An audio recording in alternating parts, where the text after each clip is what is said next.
Welcome, dear friends. Today we have to start our syllabus, and in the first section we have to deal with prose. As you know that our first section is prose section, and we have to see the second prose because the first prose being neighborly is omitted from our syllabus due to coronavirus. So let us see the second prose. The title of the second prose is "On to the Summit We Reach the Mountain," written by Tenzing Norgay.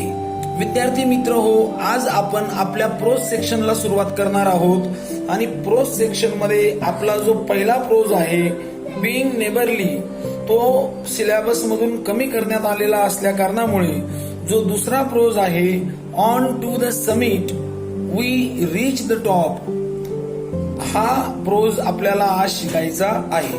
तर सर्वप्रथम we have to see the new vocabularies, new words from the text. अगोदर आपण नवीन शब्द या पाठात कोणते आहे ते मी तुम्हाला सांगतो. पहिला शब्द आहे समिट. समिट म्हणजे शिखर, पर्वत. दुसरा शब्द आहे एक्सपिडिशन. एक्सपिडिशन म्हणजे मोहीम. तिसरा शब्द आहे कॉन्ट्रोवर्सी. कॉन्ट्रोवर्सी म्हणजे मतभेद. पॅक्ट. पॅक्ट म्हणजे सामंजस्य करार. दोन व्यक्तींमध्ये किंवा काही लोकांमध्ये जो करार केला जातो त्याला पॅक्ट असे म्हणतात. पुढचा शब्द आहे रीज. रीज म्हणजे पर्वत किंवा डोंगर रांग. पर्वत रांग किंवा डोंगर रांग. पुढचा शब्द आहे एम्ब्रास. एम्ब्रास म्हणजे आलिंगन देणे किंवा एकमेकाला मिठी मारणे. क्वेंच. क्वेंच म्हणजे तहान भागविणे. एक्सहिलरेटेड म्हणजे खूप आनंदित होणे. गेल म्हणजे वादळ आणि ग्लेशियर म्हणजे हिम नदी म्हणजे बर्फाची नदी आणि आर्चिव्ज म्हणजे ऐतिहासिक कागदपत्रांचा संग्रह. तर विद्यार्थी मित्र हो, हे नवीन शब्द या पाठामध्ये आहेत. तर या शब्दांचा तुम्ही अभ्यास करा कारण हे महत्वाचे शब्द आहे. तर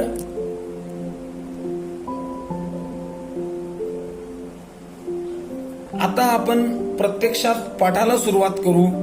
पाठाची पार्श्वभूमी सांगण्यापूर्वी लेखकांचा परिचय मी तुम्हाला सांगतो. हा जो पाठ आहे तो टेंजिंग नॉर्गे यांनी लिहिलेला आहे. तो late us see the brief information about Tenzing Norgay. Tenzing Norgay हे काही कोणी प्रसिद्ध लेखक वगैरे नाही किंवा ते काही साहित्यामधलं असं दावेदार नाव नाही. ते एक माउंटेनियर आहेत. माउंटेनियर म्हणजे गिर्यारोहक म्हणजे पर्वत सर करणारे किंवा पर्वतावर चढणाऱ्या लोकांना माउंटेनियर म्हणतात. आणि त्यांनी माउंट एव्हरेस्टवर चढताना त्यांना जो अनुभव आलेला आहे तो अनुभव एका आर्टिकलच्या माध्यमातून टाइम्स ऑफ इंडिया मध्ये प्रसिद्ध केला आणि तोच प्रसंग, तेच आर्टिकल आपल्याला इयत्ता 11वीच्या पुस्तकामध्ये देण्यात आलेला आहे. So let us see who is Tenzing Norgay. Tenzing Norgay is known by birth as Namgyal Wangdi and often refer to Sherpa Tenzing. म्हणजे त्यांचं जन्मता जे नाव होतं ते नामग्याल वांगडी असं होतं, पण त्यांना शेर्पा टेंजिंग या नावाने जास्त ओळखलं जातं. He was a Nepali Indian Sherpa mountaineer. म्हणजे काय, ते नेपाळी इंडियन माउंटेनियर म्हणून प्रसिद्ध आहेत. He is one of the best identity is that he was one of the first 2 individuals known to the reach the summit of Mount Everest. या जगामध्ये सर्वात आधी जे 2 व्यक्ती माउंट एव्हरेस्ट वरती चढले होते त्यांच्यापैकी एक शेर्पा टेंजिंग किंवा टेंजिंग नॉर्गे हे आहेत. आणि या अशा प्रकारे टेंजिंग नॉर्गे यांचा परिचय आपल्याला शॉर्टकट मध्ये सांगता येईल. He is honoured with various awards also. त्यांना वेगवेगळ्या प्रकारचे अवॉर्ड सुद्धा देण्यात आलेले आहे. तेंजिंग नॉर्गे यांना tiger medal, star of Nepal, Padma Bhushan या अवॉर्ड्सने सन्मानित करण्यात आलेलं आहे. तर विद्यार्थी मित्र हो, ही त्यांच्याबद्दलची माहिती आहे. Now I would like to tell you in a brief the brief background of the story. म्हणजे या कथेचा जो मुख्य सार आहे किंवा कथा नेमकी कशाबद्दल आहे त्याच्याबद्दल मी थोडक्यात तुम्हाला सांगतो. Tenzing describes the climb to the top and events occurred during the historic climb. The article also describes what brought him climbing mountains. म्हणजे या पाठामध्ये तेंजिंग नॉर्गे यांनी एडमंड हिलरी यांच्या सोबत माउंट एव्हरेस्ट कसा सर केला, माउंट एव्हरेस्ट वरती ते कसे चढले याबद्दलची माहिती या पाठात त्यांनी सांगितलेलं आहे. He has also given us a minute detail of the difficulties both of them faced during their adventurous journey. त्यांना त्यांच्या या प्रवासामध्ये कशा प्रकारे समस्यांना सामोरे जावं लागलं आणि कशा प्रकारे त्यांनी त्या समस्यांना तोंड दिलं हे सुद्धा या पाठाच्या माध्यमातून त्यांनी सांगण्याचा प्रयत्न केलेला आहे. तर विद्यार्थी मित्र हो, मग आता आपण प्रत्यक्षात पाठ बघू. पाठ हा डिटेलमध्ये बघण्यासाठी मला तुम्हाला काही गोष्टी वाचन करून सांगाव्या लागतील. तुम्ही तुमची पुस्तकं घरी बघा किंवा मी तुम्हाला याच्या आधी इयत्ता 11वीचं जे पुस्तक PDF स्वरूपात पाठवलेलं आहे ते सुद्धा तुम्ही बघू शकता. तर बघा मग. On to the summit we reach the top. Now what is the title and its significance? म्हणजे कथेचं शीर्षक काय आहे आणि त्याचा संबंध कसा आहे. On to the summit म्हणजे काय, शिखरावरती किंवा पर्वतावरती, आणि we reach the top म्हणजे काय, आम्ही शिखरावरती पोहोचलो किंवा आम्ही शिखर सर केला असा अर्थ त्याचा आहे. बघा मग आपण प्रत्यक्षात पाठाला सुरुवात करू. When we left Camp 9 on Friday morning, I was determined to get to the top on this day. That morning I remember thinking I was to get to the top even if I die. I was not afraid to die that day. We set out early and all the way from Camp 9 to the peak we alternated. Now see in the first paragraph we get information about Camp 9. म्हणजे पहिल्या उतार्यामध्ये किंवा पहिल्या पॅरेग्राफमध्ये आपल्याला कळतं की तो शुक्रवारचा दिवस होता आणि या शुक्रवारच्या दिवशी तेंजिंग नॉर्गे म्हणतात की मी हे निश्चित केलं होतं की आज मला शिखरावरती चढायचं आहे आणि त्या दिवशी मी मृत्यूला सुद्धा घाबरत नव्हतो. मृत्यू सुद्धा मला भीती घालू शकत नव्हता.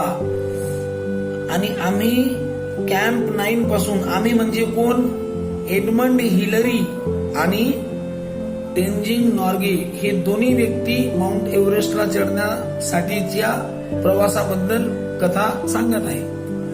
तर मग लेखक म्हणतो आम्ही दोघांनी त्या दिवशी जर्नी सुरू केली आणि माझ्या मनामध्ये मृत्यूबद्दल सुद्धा मला भीती वाटत नव्हती. पुढे बघा. I would take the lead and then Hillary. The man who follows when climbing has difficult job, both in climbing up and climbing down. He is the anchor. The man going in the lead cuts the steps and breaks the way. म्हणजे पर्वत चढत असताना आम्ही कधी Hillary पुढाकार घ्यायचा तर कधी मी पुढाकार घ्यायचो आणि जो पुढे चालणारा व्यक्ती असायचा ही जस्ट लाईक ए अँकर म्हणजे एक मार्गदर्शक म्हणून तो पुढचा व्यक्ती जायचा आणि वाटेमध्ये रस्त्यामध्ये जे काही झाडं झुडपं फांद्या वगैरे यायच्या त्यांना पुढे चालणारा व्यक्ती ब्रेक म्हणजे तोडायचा किंवा कट करायचा आणि आम्ही आमचा मार्ग शोधत पुढे जायचो. In my pocket I had 4 flags. In my pocket I had 4 flags. When we were still at Camp 4, Colonel Hunt gave me 3 flags, those of Britain, the United Nations and Nepal.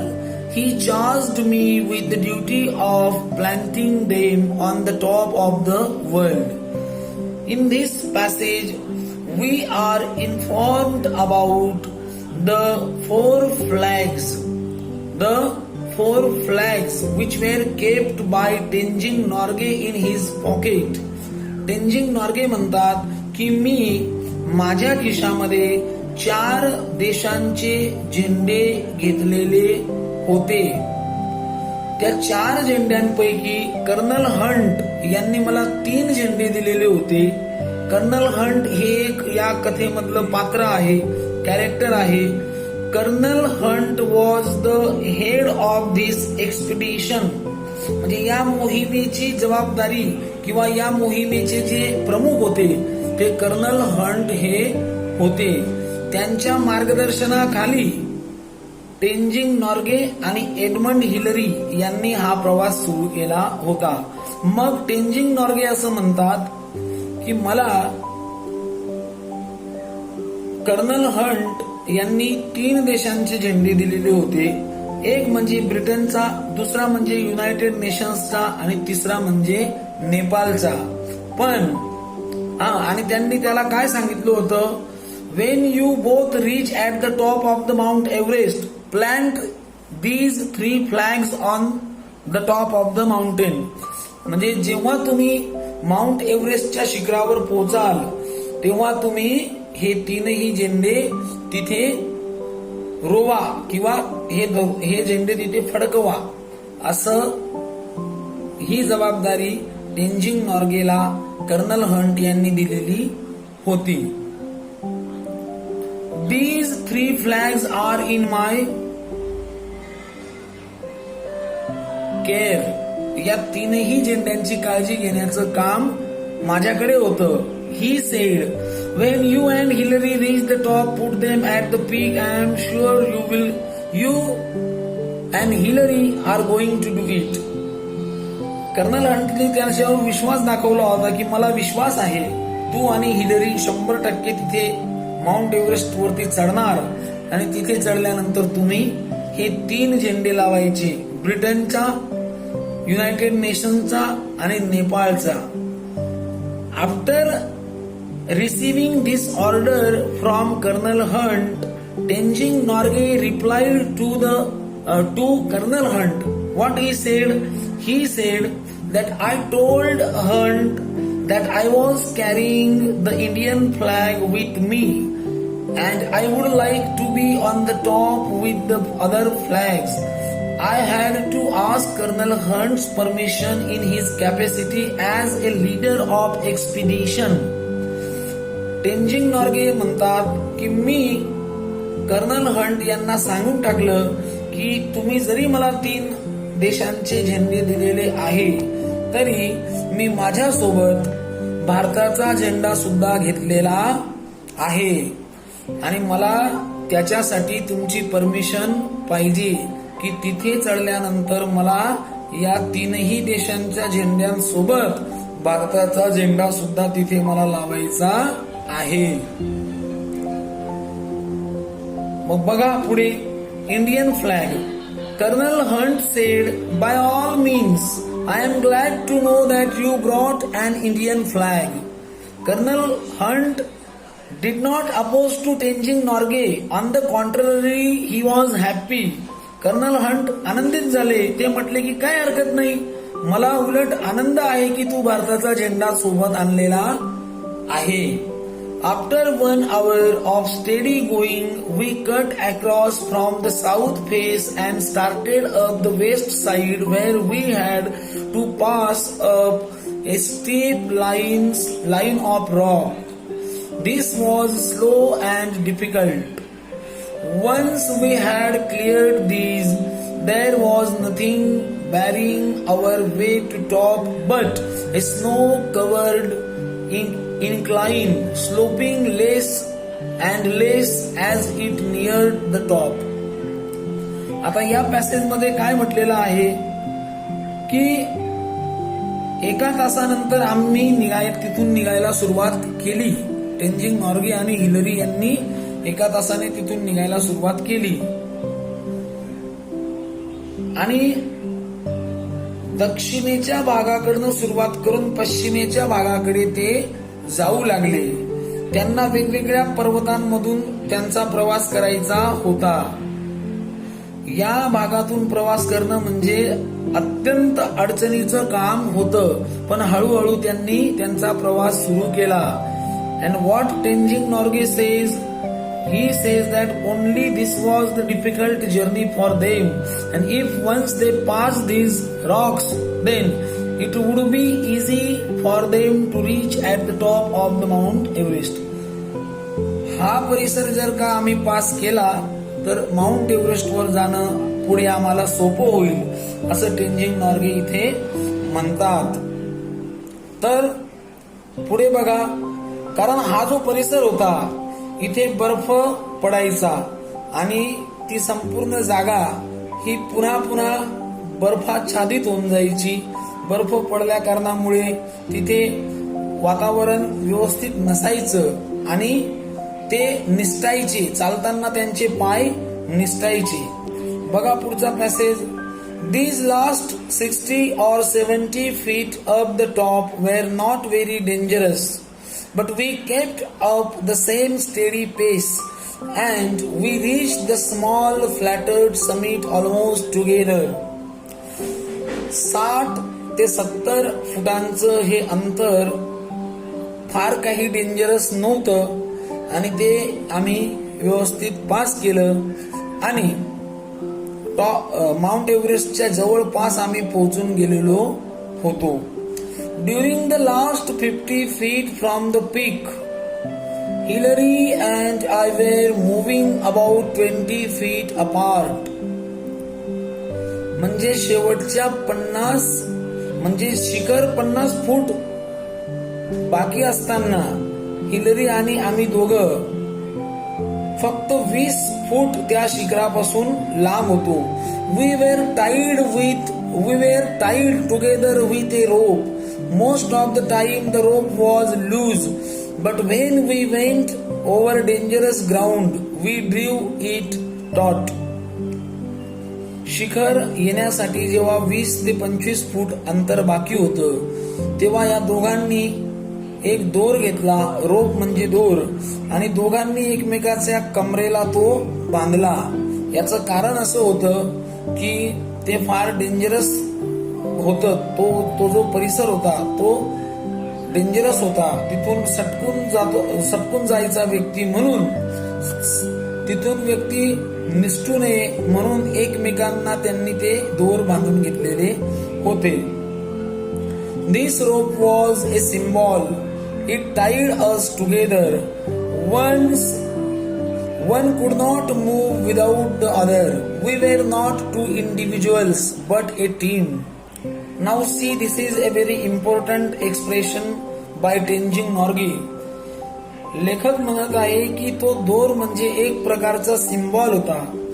कसा की आम्ही दोघं वेगळे नसून एकच आहोत आणि आम्ही दोघं एका बंधनात बांधलेले होतो.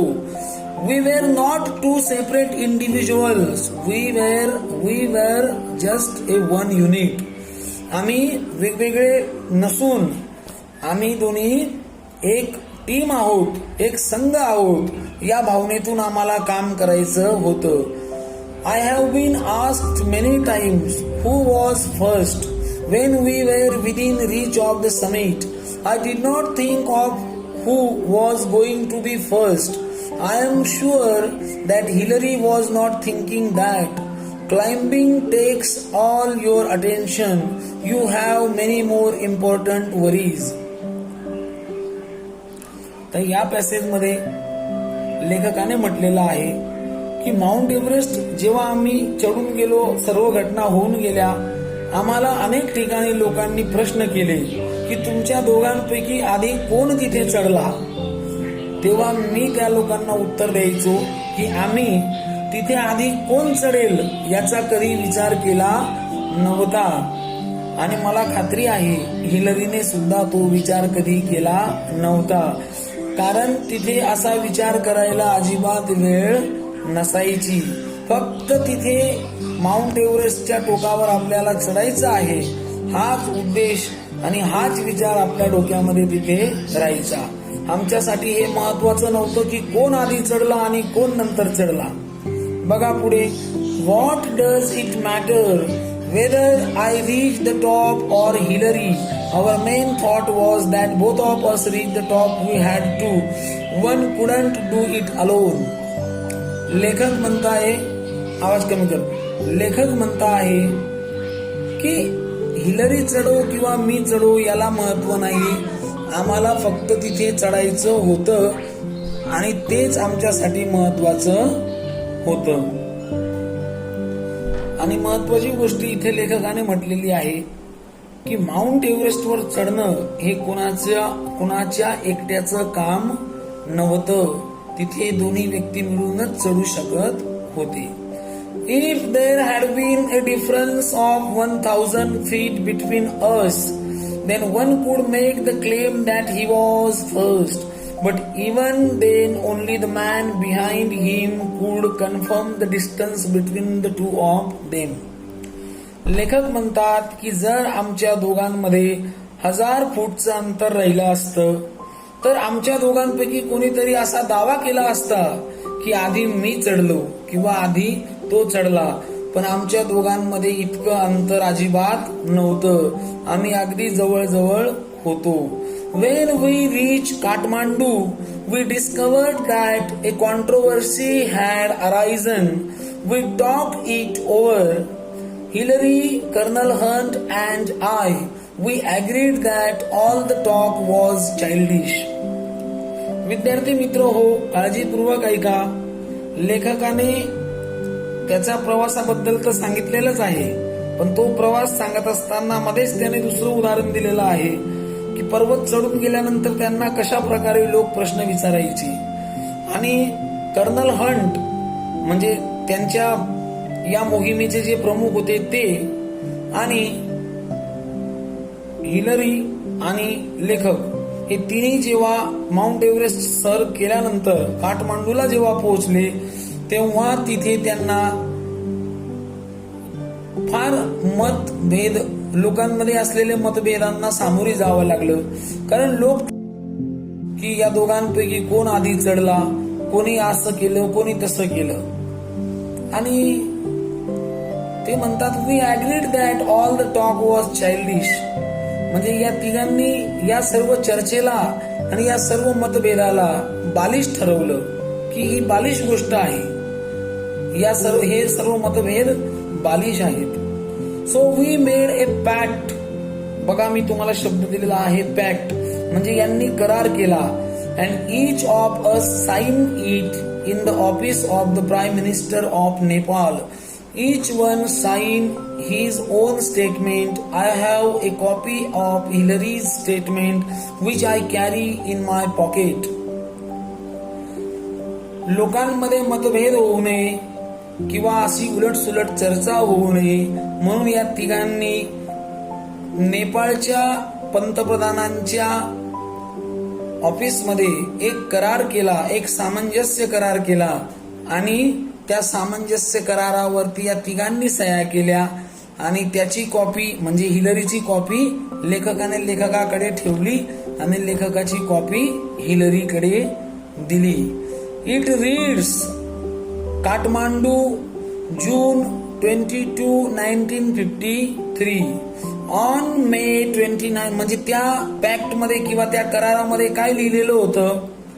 On May 29th Tenzing Sherpa and I left our high camp on Mount Everest for our attempt on the summit.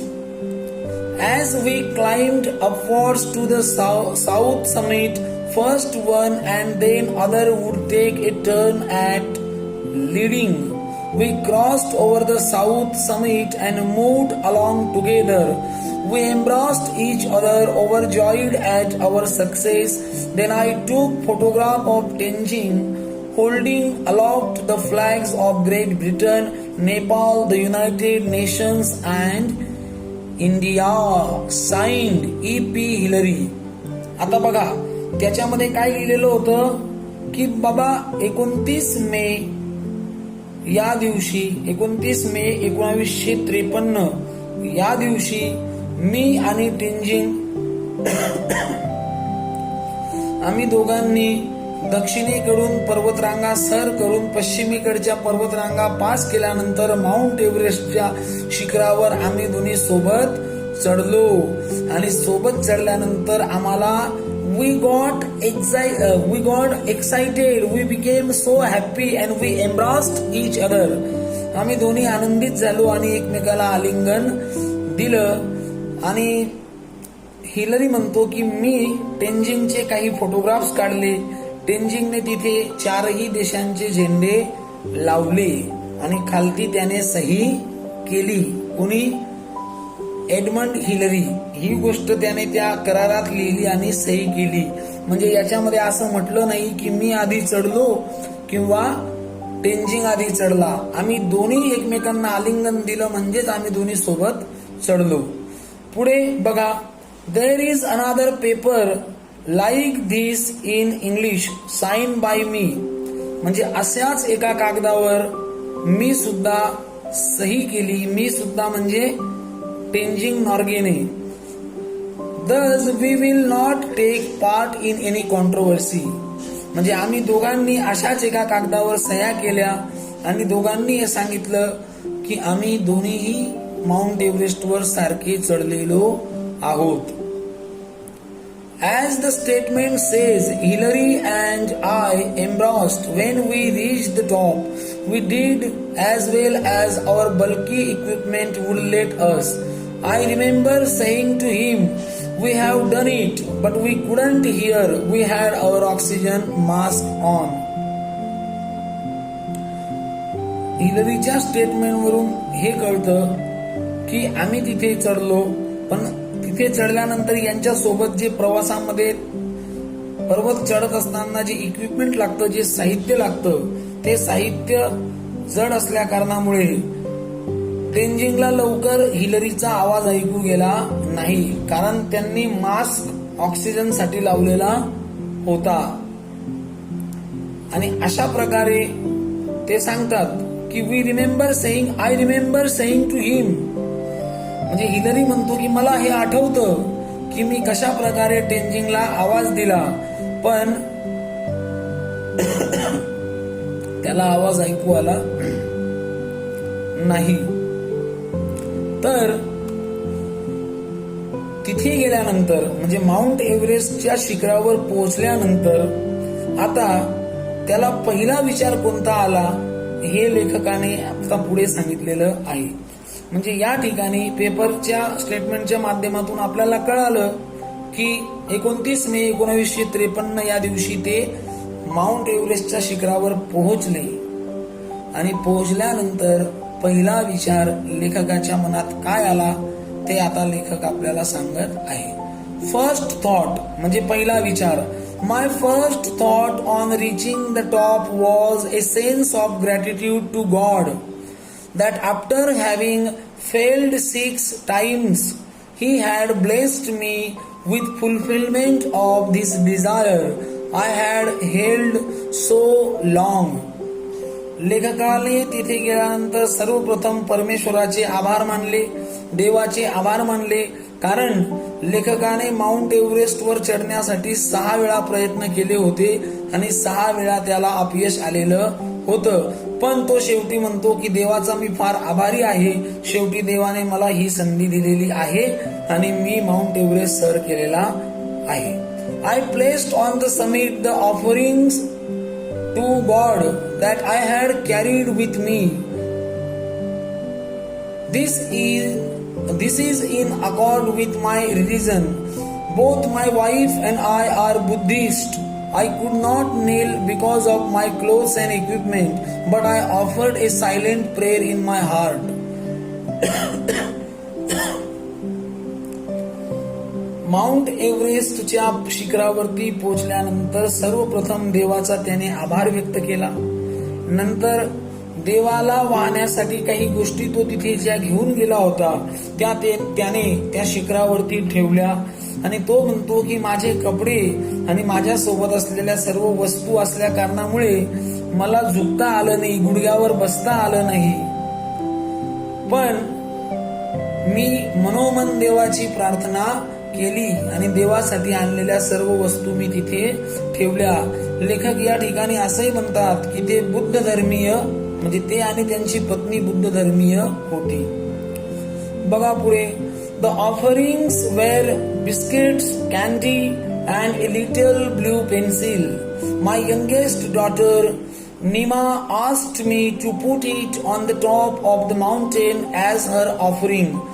It was an ordinary blue pencil, not even a long one, but it was one of her prized possession. लेखक म्हणतो की मी त्या ठिकाणी काही biscuit ठेवली, काही candy म्हणजे chocolates ठेवल्या आणि एक हिरव्या रंगाची पेन्सिल ठेवली.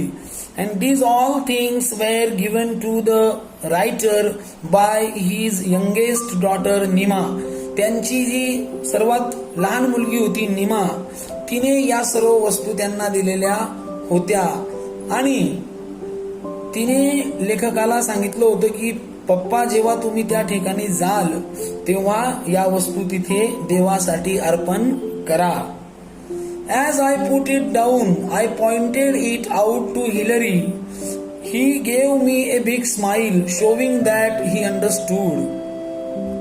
जेव्हा या वस्तू मी तिथे ठेवल्या तेव्हा हिलरीने माझ्याकडे बघून मला स्मित हास्य दिलं आणि त्याने दाखवलं की त्याला लेखकाच्या भावना कळालेल्या आहेत.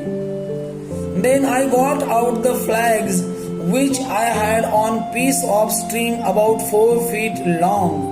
I fastened one end to my ice axe and Hillary took pictures as I held it up. याच्यानंतर देवाला वस्तू अर्पण केल्यानंतर त्याने त्याच्या खिशात असलेले ते फ्लॅग्स म्हणजे झेंडे काढले आणि त्याच्याकडे जी बर्फाची हातोडी होती तिच्याने त्याने ते तिथे ठोकले किंवा गाळले आणि ते झेंडे लावण्याचे फोटो हिलरीने काढले. As I had to bring my eyes down with me, I buried one end of the string in the ice on the top and the other in snow on the slope down below. When we left, they were lying flat against the summit. लेखक म्हणतो की माझी हातोडी मी तिथे ठेवण्याचा प्रयत्न केला. I was very thirsty. I took out a water tumbler for a drink, but found that water in the metal container had frozen, so I couldn't quench my thirst. I ate some biscuits and offered some to Hillary. लेखकाने झेंडे लावल्यानंतर लेखकाला पाण्याची तहान लागली आणि त्याने सोबत जी पाण्याची बाटली नेली होती तिच्यात त्याने पाणी पिण्यासाठी बघितलं तर ते सर्व पाणी बर्फाने गोठलं गेलं होतं, कारण तिथलं वातावरण अतिशय थंड असतं आणि ते थंड झाल्या कारणामुळे लेखक म्हणतो की मला माझी तहान भागवता आली नाही, म्हणून मी काही बिस्किट खाल्ले आणि काही हिलरीला दिले. I was wearing A red scarf which my great friend Lambert, leader of the 1952 Swiss expedition, had given me last year. तेंजिंगने लाल रंगाचा स्कार्फ बांधलेला होता आणि तो त्याला त्याचे जे मित्र आहे लॅम्बर्ट यांनी दिलेला होता. मिस्टर लॅम्बर्ट हे सुद्धा एक माउंटेनियर आहे, गिर्यारोहक आहे आणि 1952 ची माउंट एव्हरेस्टवर चढण्याची जी मोहीम होती तिचे ते प्रमुख होते. म्हणजे आतापर्यंत माउंट एव्हरेस्टवर चढण्यासाठी अनेक लोकांनी प्रयत्न केला पण कोणाला यश मिळालं नाही. मात्र टेंजिंग नॉर्गे आणि एडमंड हिलरी या दोघांना ते यश मिळालेलं आहे.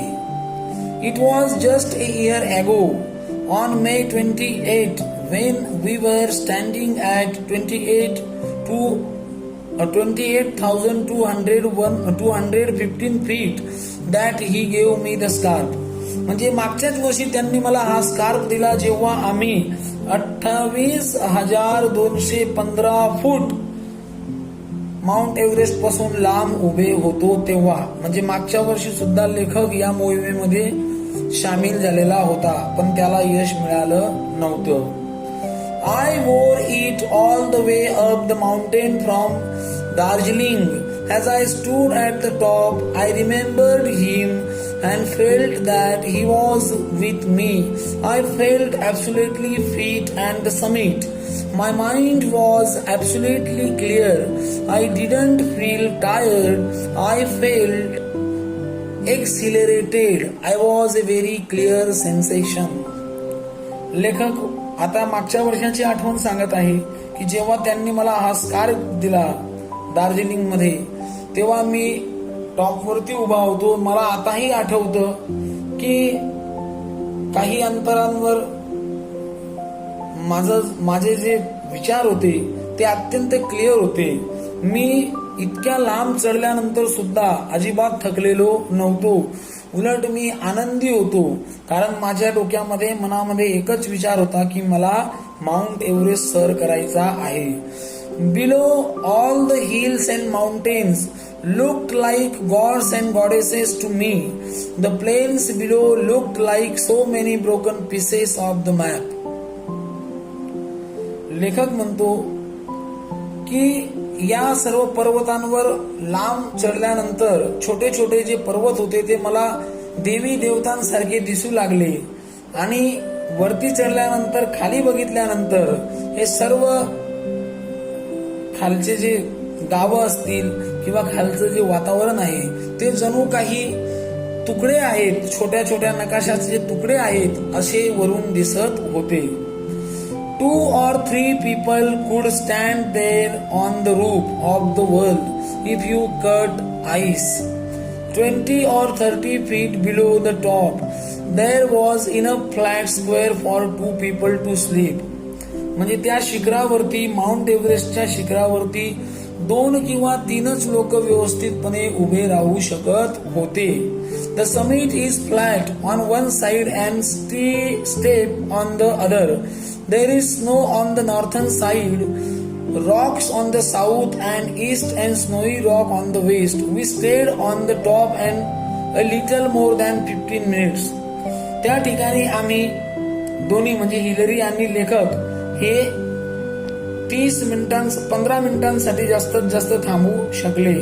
We were lucky that there was no gale. आणि आम्ही नशीबवान होतो की तेव्हा तिथे कोणत्याही प्रकारचं वादळ आलेलं नव्हतं.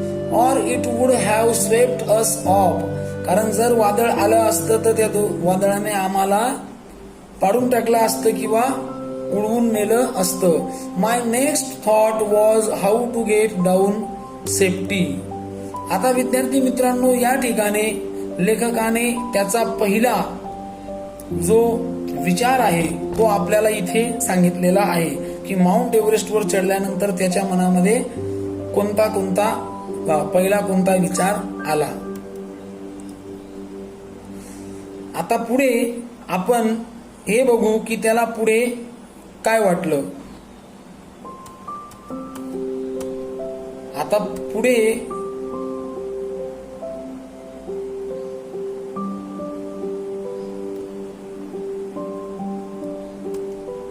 पुढे बघा. On the decent from the summit I was walking behind Hillary. I was following him and holding rope lightly and my determination was to make sure safety. I must say that the climb down difficult dangerous that climb up to.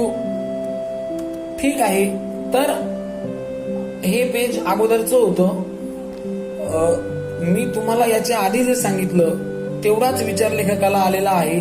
सर्वप्रथम त्याने देवाचे आभार मानलेले आहे. त्याच्यानंतर त्याला खाली कसं वातावरण दिसलं ते सांगण्याचा त्याने प्रयत्न केलेला आहे. आता दुसरा विचार लेखकाच्या मनात काय आला तो आपण पुढच्या व्हिडिओमध्ये बघू, कारण व्हिडिओ बनवण्यासाठी मर्यादा असल्या कारणामुळे आपण लेखकाच्या मनात कोणता विचार आला तो पुढच्या व्हिडिओमध्ये बघू. तोपर्यंत धन्यवाद.